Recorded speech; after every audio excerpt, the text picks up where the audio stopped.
Voordat ons lees.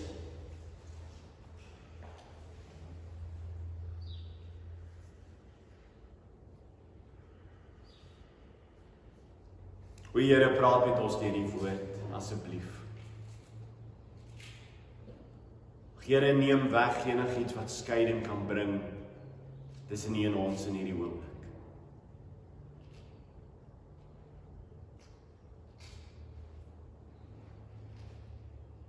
Here, want ons wil U stem hoor.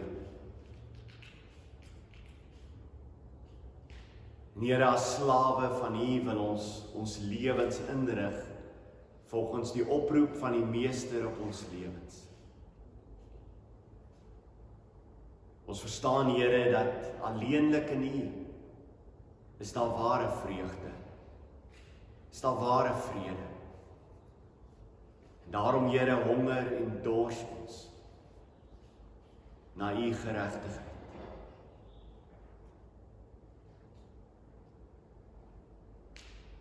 Amen. Hebreers 11 vers 20. Deur die geloof het Isak vir Jakob en Esau geseën met die oog op die toekoms. Deur die geloof het Jakob op sy sterfbed al twee die seuns van Josef geseën en hy het aanbid terwyl hy leun op die knop van sy staf. Deur die geloof het Josef aan die einde van sy lewe melding gemaak van die uittog van die kinders van Israel en bevel gegee aangaande sy gebeente. Net tot sover.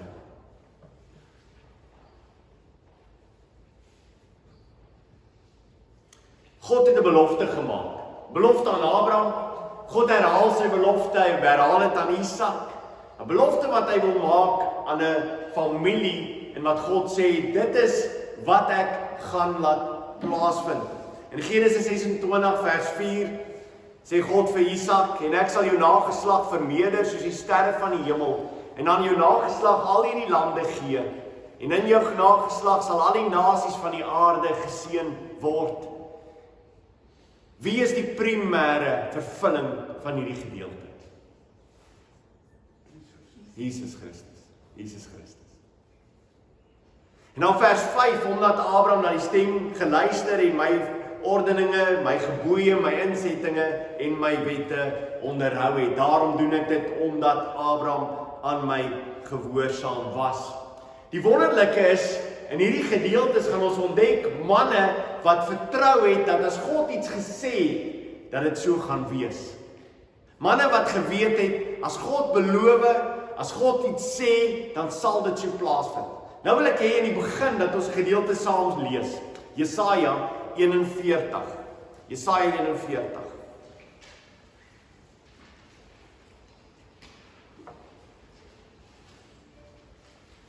Jesaja 41.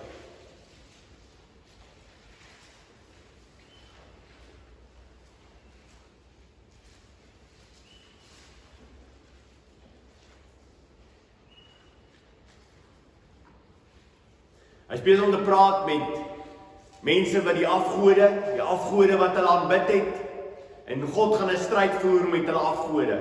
Luister wat sê hy vir hulle, Jesaja 41 vers 21.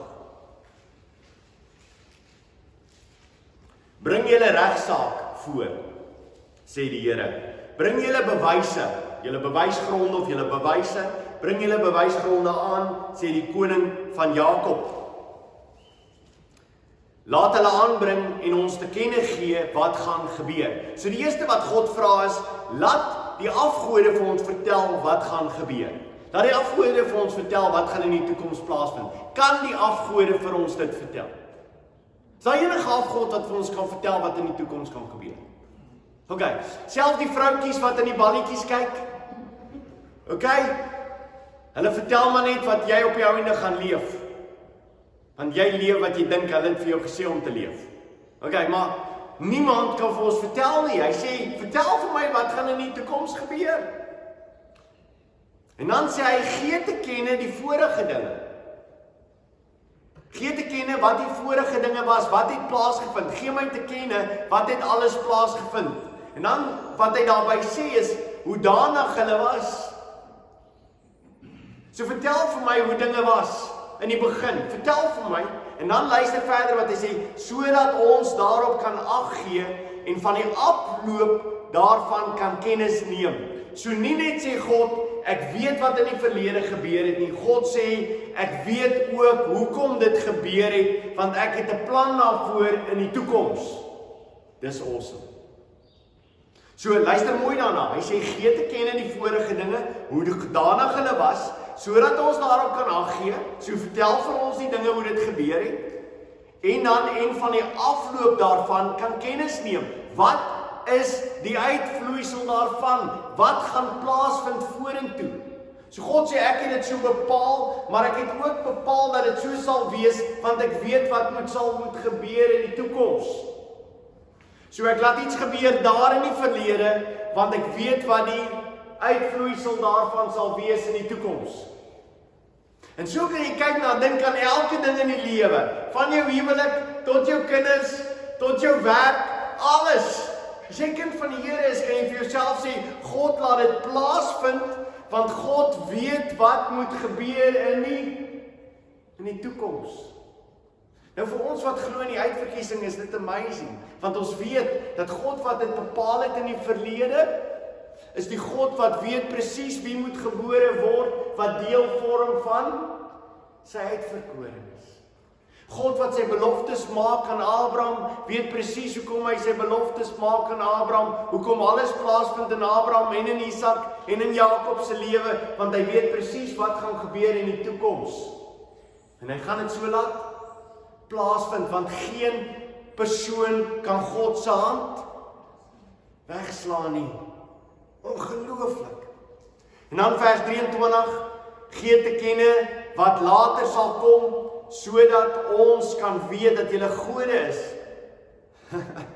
So vertel vir ons wat nou gaan kom ook. Ja, doen goed of doen kwaad, dat ons verbaas kan staan en dit saam kan sien.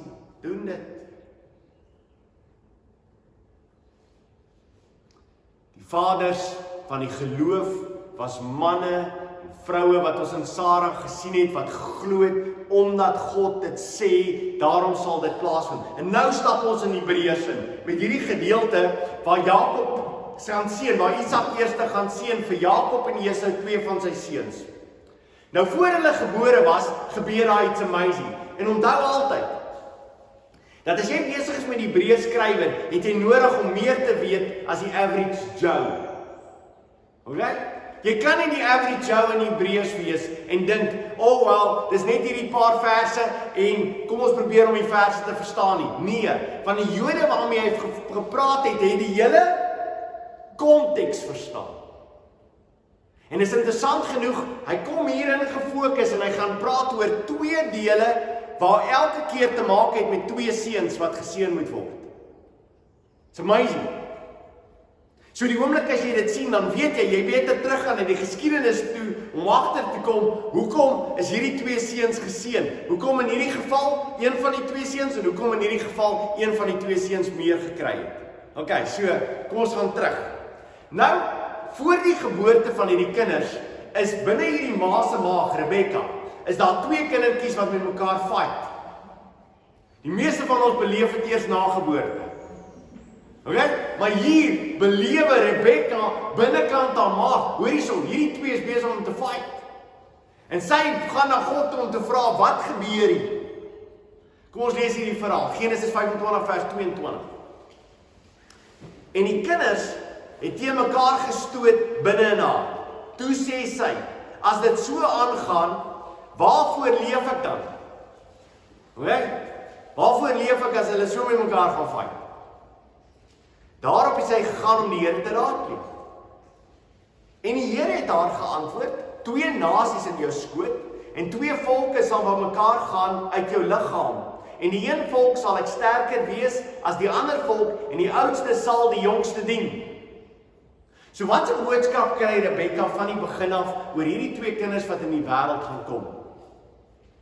Is dat die oudste gaan die jongste dien. Hoekom gaan die oudste die jongste dien? Wie het bepaal dat die oudste die jongste gaan? God het dit so bepaal. God het dit so bepaal. Jy sien, dis die ongelooflike, as ons nou teruggaan en ons gaan lees Romeine. Kom ons gaan blaai nou weer na Romeine toe. Vanmôre moet julle saam met my volg. Ek hoop julle is wakker, lekker geslaap. Ons gaan, hierdie is amazing gedeeltes. OK, Romeine 9.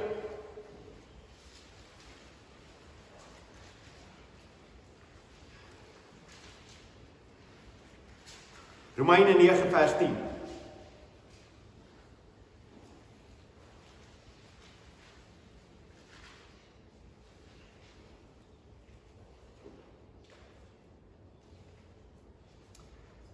En nie alleen dit nie, maar ook Rebekka was swanger uit een, naamlik Isak, ons vader. Want toe die kinders nog nie gebore was. OK, onthou julle wat gebeur? Genesis, toe hulle nog nie gebore was nie. OK, wat het God bepaal? Want toe die kinders nog nie gebore was nie en nog geen goed of kwaad gedoen het nie, dat die voorneme van God volgens die verkiesing kon bly staan en nie uit die werke nie, maar uit hom wat roep, is daar vir haar gesê die oudste sal die jongste dien. Soos geskrywe is, Jakob het ek lief gehad en Esau het ek gehaat. So wie is die een wat in beheer is voor die geboorte? Wie is die een wat bepaal voor alles tot stand kom, hoe alles tot stand gaan kom? God. God is die een. En daarom in Johannes 1 vers 12 en 13 word die volgende vir ons gesê, maar almal wat hom aangeneem het, aan hom het hy mag gegee om kinders van God te word, aan hulle wat in sy naam glo. Vers 13, wat nie uit die bloed of uit die wil van die vlees of uit die wil van die man nie, maar uit God gebore is. So elke persoon wat gebore gaan word in die koninkryk van God, gaan gebore word, omdat hy gebore word uit God uit, omdat God dit bepaal het.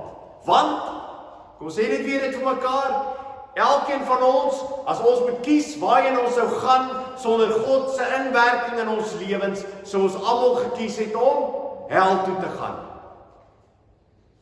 So, weer eens, as daar vanmôre iemand te sê, maar as dit nie, hoe kan dit regverdig wees? Jy moet net hier Romeine 9 vers 14 gaan lees, dan sê dit vir jou, is dit nie die vraag vir ons almal nie, Here, hoe kan dit regverdig wees? En dan sê hy, hoe is jy mens? Wie is jy mens? Om die in hom te argumenteer. Maar kom ek vertel jou gou iets. As God wil regverdig wees, dan stuur hy ons almal hel toe. Niemand van ons soek God regverdig rondom waarheen ons moet beland nie. Want regverdigheid sal elkeen van ons hel toe stuur. Dis alleenlik genade wat party van ons hemel toe stuur. Maar is 'n God wat beplan en bepaal voor alles. En hy maak dit bekend. Nou is die ongelooflike in hierdie huis gesit, word hierdie twee seuns nou groot. En nou wat gebeur is Rebekka trek vir wie voor? Jakob voor. Ag vir haar sê ja, Jakob voor en wat doen die pa? Isak. Hy trek vir Esau voor. En nou is daar nog meer 'n absolute bekleierery en 'n afgunstigheid teenoor mekaar. En dan kom hulle op die ouderdom waar Jakob blind is, Isak blind is, en dan moet hy sy seun seën. OK? En nou wat doen hy? Hy roep vir sy seun in Esau, want die probleem met Jakob is, Jakob het 10 teen al meer as genoeg boodskappe van Rebekka gekry oor wat God bepaal het. Maar sien, wat is Isak se probleem? Isak se probleem is waarvan hou hy? Genesis 25 vers 28. En Isak het Esau lief gehad, want wildsvleis was na sy smaak.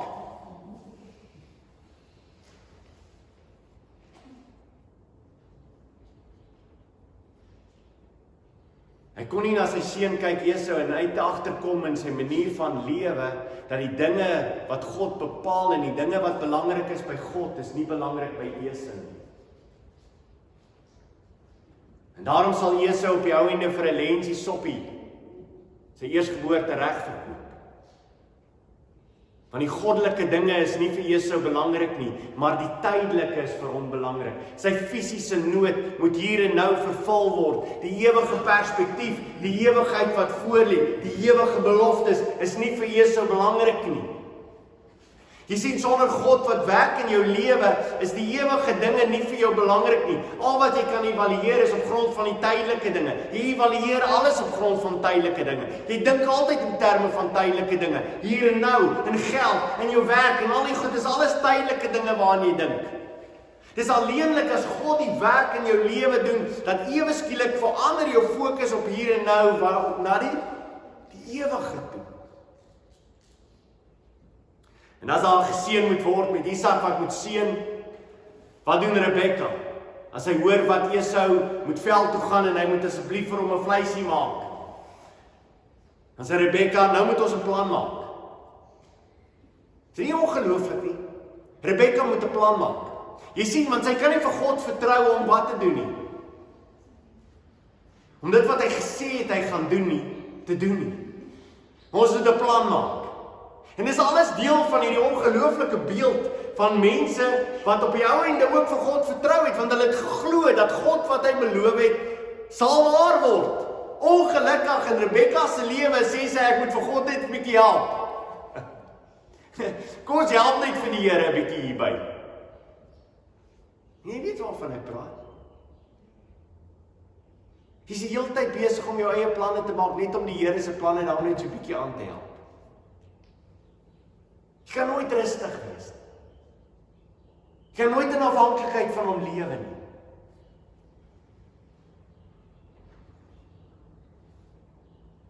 As Isak dan kom en sy seun, die eerste een wat na hom toe kom, is dan Jakob as gevolg van die bedriegery, die vleis is nader, ma maak die potjie en alles, en dit lyk soos die ware Jakob.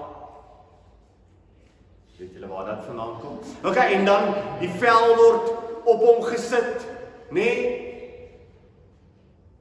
En hy ryk sy seun, en hy ryk die veld, en hy ryk al hierdie dinge. En dan seën hy sy seun. En ek wil hê jy moet luister na die seën van hierdie seun van hom. Want onthou, hy seën hom op wat? Op grond van die toekoms wat daar sal wees. En dan gaan jy sien, as hy vir Esau seën, wat ontvang Esau? Maar luister eers wat seën hy seën vir Jakob. Genesis 27 vers 28. En mag God jou gee van die dou van die hemel en van die vet van die grond, van die aarde en die oorvloed van koring en mos. Vers 29. Volke sal jou dien. Volke sal jou dien.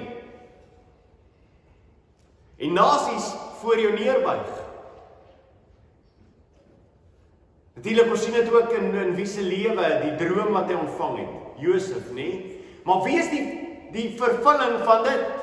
Wie is die vervulling van nasies sal voor jou neerbuig? Jesus Christus.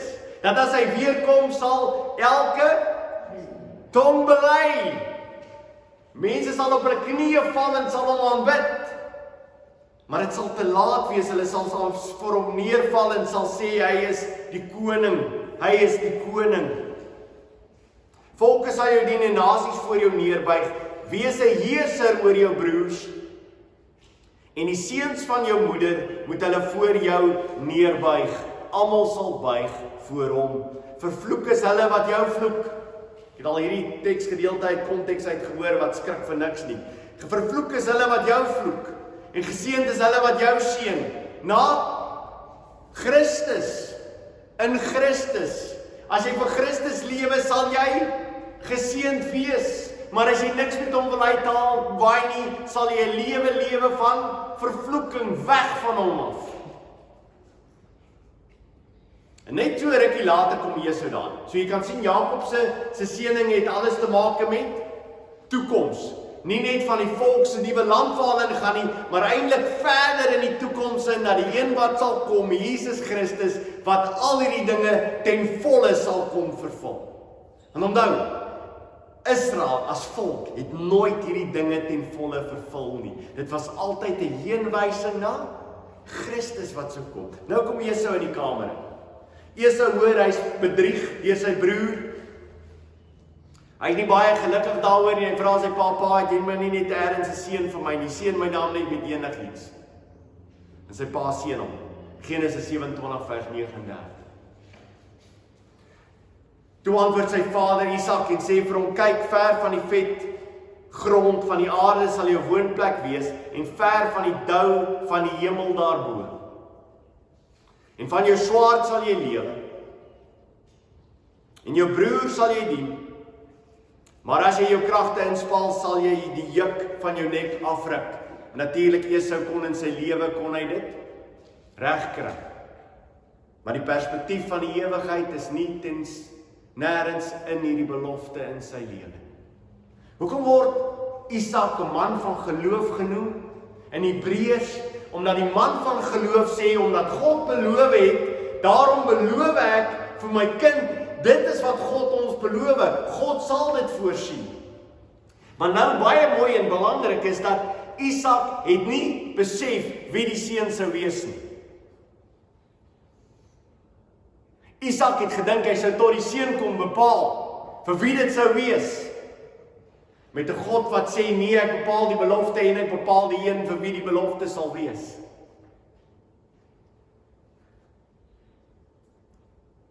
Is altyd in te make met die toekoms. Die seun van die Here het altyd te make met die toekoms. Hulle het altyd die realiteit gehad van die Here sal dit doen. Die Here sal dit doen. Die Here gaan dit so doen. Hy is 'n God wat dit presies sal laat uitloop soos hy dit wil laat uitloop. Weet jy mense, ek dink baie keer in my lewe, een van ons grootste bekommernis, baie grootste bekommernis vir die kerk van vandag, vir mense wat sê hulle is kinders van die Here, is ek dink nie ons lewe meer vir die toekoms. Ons seëninge, ek het al gehoor mense wat sê, moet ek my kinders seën? Hoe moet ek my kinders seën? Hoe kan jy hulle seën? Seën hulle vir die toekoms. Jy gaan nou sien in die volgende beelde wat gaan kom oor die ongelooflike manier hoe ek moet lewe vir dit wat gaan plaasvind. Ek lewe nie vir hier en nou nie. My kinders moet dit ook weet. Jakob is die volgende voorbeeld, man van geloof. Jakob is ook 'n vreemdeling in 'n vreemde land. En dan die interessante is, hy beland in Egipte. Deur 'n ongelooflike manier hoe God voorsien het. Dat op 'n stadium nadat hy se dood is, sou die seuns van hom vir Josef sê, Josef, pa het gesê, jy moet ons net nie doodmaak nie. En Josef wat vir hulle sê, wat sê hy vir hulle? Onthou jy daai gedeelte, Genesis 50 vers 20, baie mooi gedeelte. Is hierdie ding wat Josef vir sy broer sê, hoorie, julle het dit bedoel vir sleg. Maar God het dit bedoel om 'n nasie te red. Sien, God is altyd in beheer. Hy's altyd in beheer. Hy's altyd besig om te doen presies wat hy wil doen van die begin af. Dit doen hy. En Jakob moet op die ou ende beland hy in Egipte, verder ook daar as 'n vreemdeling. En dan kom hy en hy sê asseblief tog roep vir Josef, en Josef en sy broers het geseën, maar dis nie waaroor die Hebreërs skrywer met ons wil praat. Hy wil praat oor die 12 seuns van Jakob wat geseën is. Nee, hy wil vir ons praat oor Josef se 2 seuns wat geseën gaan word. En daarom word Josef ingebring en sy 2 seuns is daar.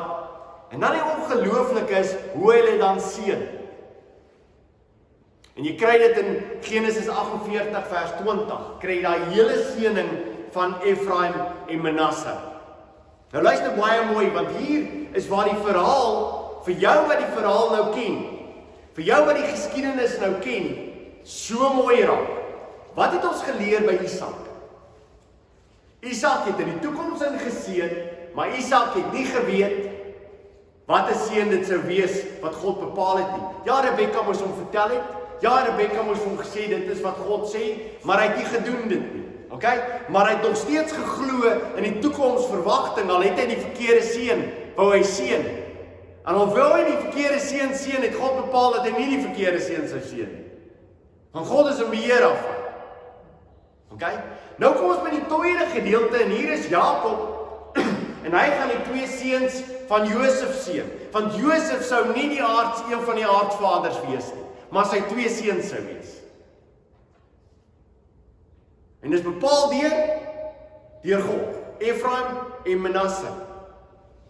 En nou die ongelooflik is, Efraim en Manasse kom voor die pa. Manasse is die oudste, Efraim is die tweede. En hulle staan voor Jakob. Josef bring hulle nader, en hy bring hulle so nader, soos hulle nader gebore moet word, sodat Manasse wat die oudste is, onder die regterhand van die pa moet wees, en Efraim wat die jongste is, onder die linkerarm moet wees. Dis die normale praktyk van die tyd waarin hulle lewe. Okay? So die oudste seun, wat doen hy? Hy kry die beste belofte. Hy kry die erfporsie. En wat kry die jonger seun? Hy kry wat oorbly. En terwyl Jakob daar staan en dan die seun uitspreek, wat doen hy? Hy kry sy hande. En Josef sê, nee pa, hier is die oudste, want hy dink sy pa kan nie lekker goed sien nie, en sy pa kan nie lekker goed sien nie. Maar dis nie die probleem nie. Sy pa weet, dat deur die Heilige Gees, wie die een sou wees, wat sterker sou wees as die ander een. En hier is dit weer die verhaal bietjie anderste. Die verhaal tussen Jakob en Esau is, dat Jakob het God lief gehad, en Esau het hy gehaat. Jakob sou saam met hom wees, Jakob sou deel wees van die uitverkore volk, waardeur hy sou seën, maar by Efraim en Manasse, sou al twee deel wees van die volk van God. Dis waar dit interessant raak. Al twee hierdie seuns sou deel wees van die volk van God, maar God bepaal wat die een van hulle 'n groter volk is, die ander een sou wees.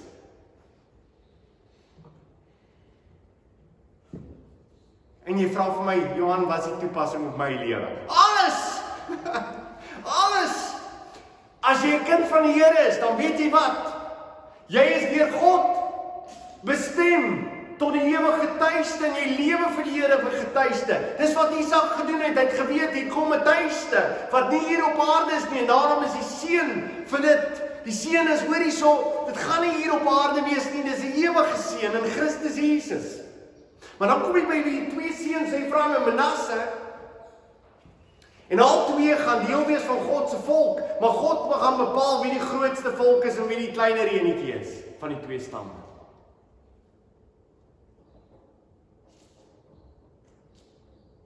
Wie maak ryk en wie maak arm? Wie maak 'n groot nasie en wie maak nie 'n groot nasie? Is nie die Here jou God nie? Is daar enigiets wat jy het vanmôre, wat jy hier sit, wat jy verdien? Is daar enigiemand wat vanmôre wil sê, enigiets wat jy het, wat jy verdien?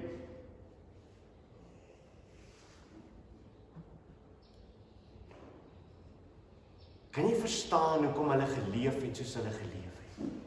Kan jy verstaan met 'n God wat te beheer is, wat tot bepaal die grootte van die stam?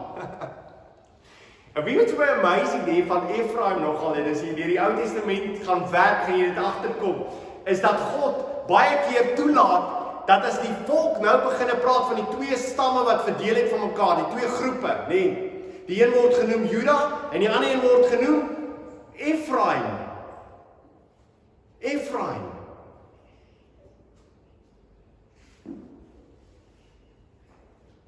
Want God het dit bepaal, dat een wat nie eers deel sou wees van Jakob se seuns nie, sou deel wees van die stam, waar die grootste gedeelte van die stam later aan hulle naam sou aan vaskoppel, aan Efraim.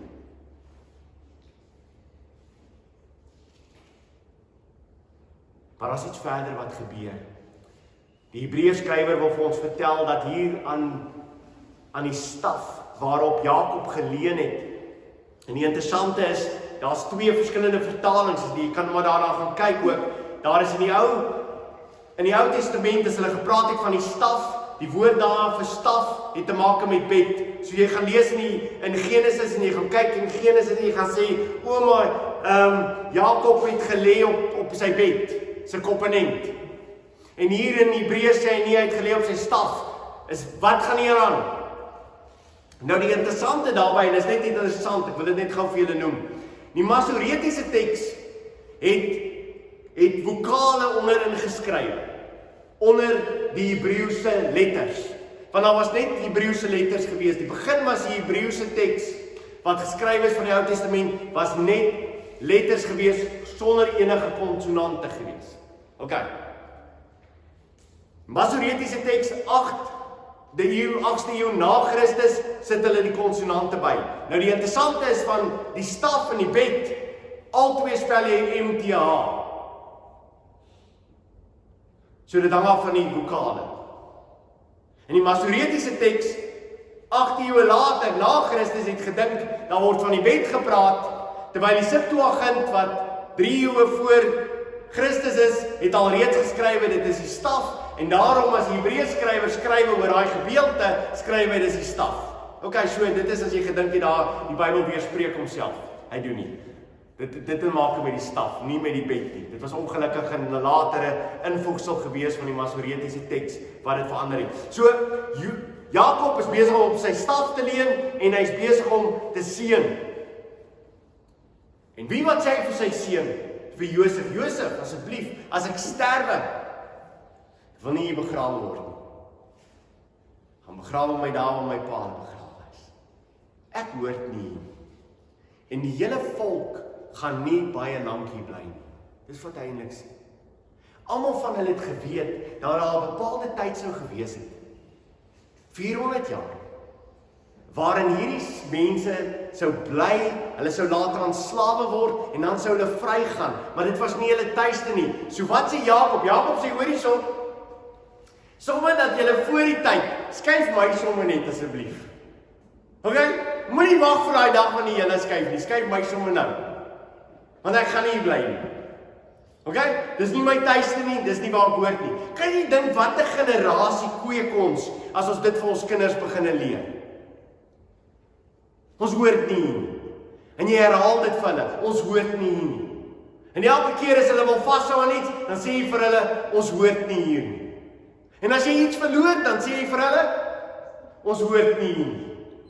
En as daar 'n tragedie is, en as moeilikheid, dan sê jy vir hulle, ons hoort nie hier nie. En as jy sterf op jou bed, wie was die laaste ding wat jy oor met hulle wil praat, nie jou erfporsie nie. Ek hoort nie hier nie. En as die dag as ek sterf, asseblief sorg dat julle my hier wegvat. Dat by my vaders begrawe gaan. Want hierdie gaan nie ons land wees nie. God het vir ons 'n ander land bepaal.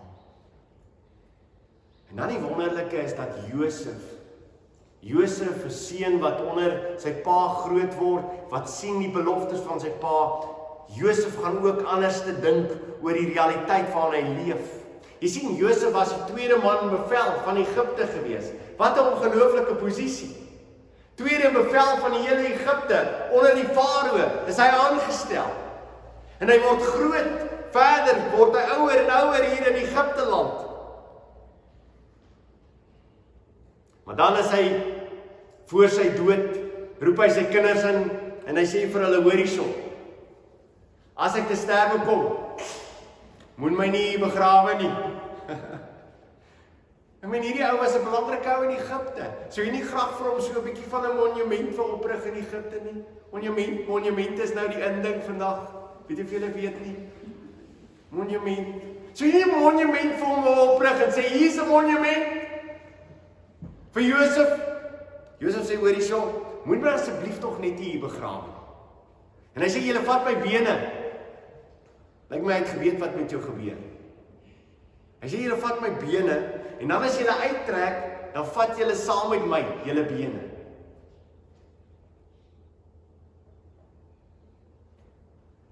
En dan kom Moses op die toneel.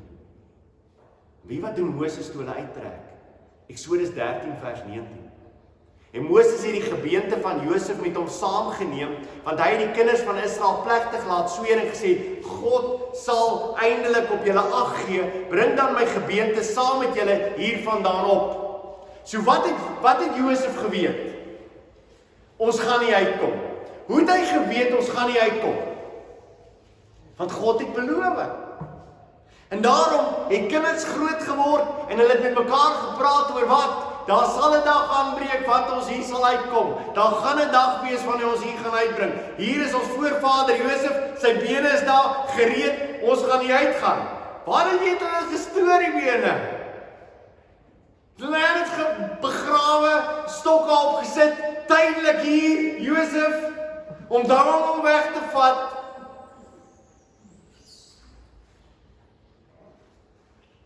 Dan breek hy dag aan, en Josef Moses vat hom weg. En in Josua 24 vers 32 lees ons die uiteinde, ook die gebeente van Josef wat die kinders van Israel uit Egipte saamgebring het hulle begrawe in Sichem. Sichem is dieselfde plek aan naby waar Sigar is. Wat weet ons van Sigar? Dis die plek waar die vrou by die put was, wat gebid het. Wat daar by die put was, wat tot bekering gekom het deur Jesus, wat daar ontmoet het by Sigar, die plek wat Jakob vir Josef gegee het.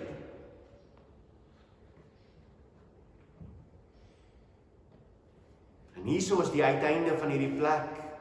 Ook die gebeente van Josef, wat die kinders van Israel uit Egipte saamgebring het hulle begrawe in Sichem op die stuk grond wat Jakob vir die kinders van Hemor, die vader van Sichem, vir 100 geldstukke gekoop het en wat die kinders van Josef as erfdeel ontvang het. So nou het jy 'n vol storie, 'n vol verhaal van Josef wat op die ou ende sê, hoor die mense, ek hoort nie hier nie, asseblief vat my bene uit, hierdie hele volk wat groot word, wat die kinders vir die kinders vertel, dis 400 jaar se geskiedenis af, hoorie, as ons gaan, onthou net Josef se bene. Dink jy, daar was ergens ouens wat dit neergeskryf het in die erfborsie. Sê hoorie so asseblief, Josef se bene moet saamgaan. En is hoor vertel in geskiedenis, ken jy dink hy klein seentjie wat daar rondom die tafel sit, en hulle is besig om te gesels met mekaar, en die oupa sê vir die pa, onthou asseblief Josef se bene. En die seentjie wat daar sit en sê, hey, Josef se bene, waarom praat oupa? Wat het Josef se bene? Sê nee, wie wat Josef het geweet, daar gaan 'n dag wees, wat ons uit slawerny uit gaan bevry word. En sien jy, regtig, ons gaan uitkom uit slawe. Ja! Ons gaan so bly. Nee, ons God het vir ons gesorg. Hy het gesê, het gaan net tydelik wees. Maar dan gaan 'n dag aanbreek, wanneer ons gaan skuif. En Josef het dit geweet, hy het dit geglo, en hy het gesê, asseblief, vat net my bene hier weg.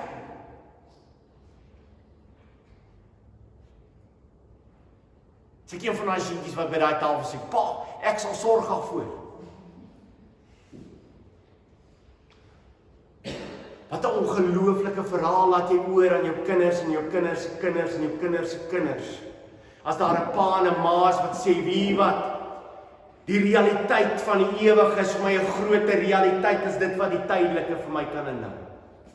Ek lewe met 'n oog gefestig op die toekoms, nie 'n oog gefestig op nou hier op aarde nie. En die grootste erfporsie wat ek eendag vir my kinders kan nalaat, is dat hulle groot geword het in 'n huis waar daar gereeld vertel is deur die pa en die ma, ons hoort nie hier nie. Daar gaan 'n dag aanbreek, wanneer Johan Lou sy asem gaan uitblaas. As die Here nog nie gekom het nie, gaan ek op 'n stadium my asem uitblaas.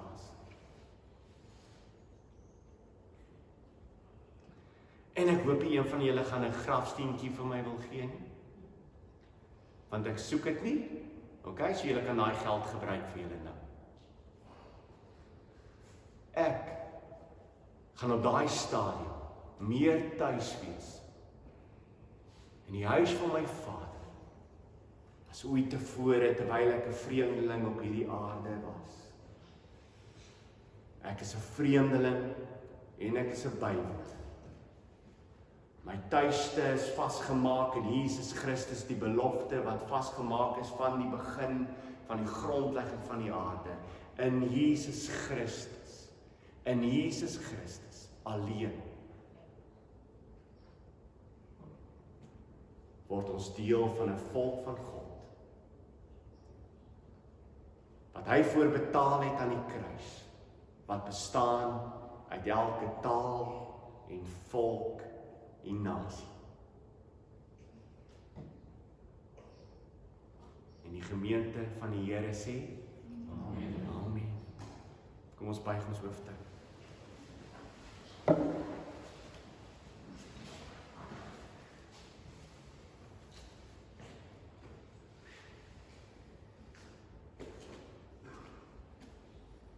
Ja Here, ek is mal oor die woord. Dit is so amazing.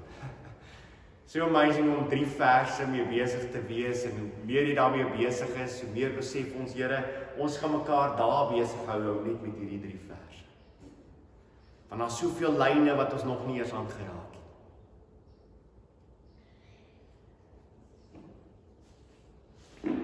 Maar Here, in eerbetoon val ons voor U neer. Bely ons dat ons vreemdelinge en bywoners is. Kyk ons terug na Isak, en Jakob en Josef, en ons besef, Here, dat U bepaal alles. En selfs al het Isak die seun verkeerd gehad, het U dit nooit verkeerd gehad. En selfs al Josef wil keer, het U bepaal die grootte van die stam.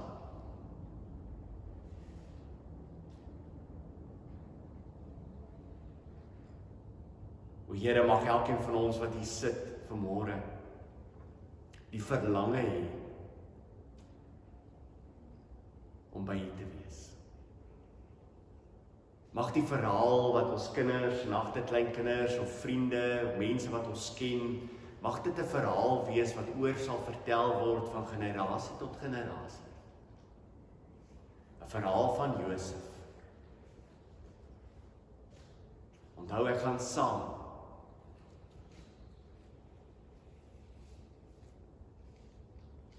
As Christus weer kom.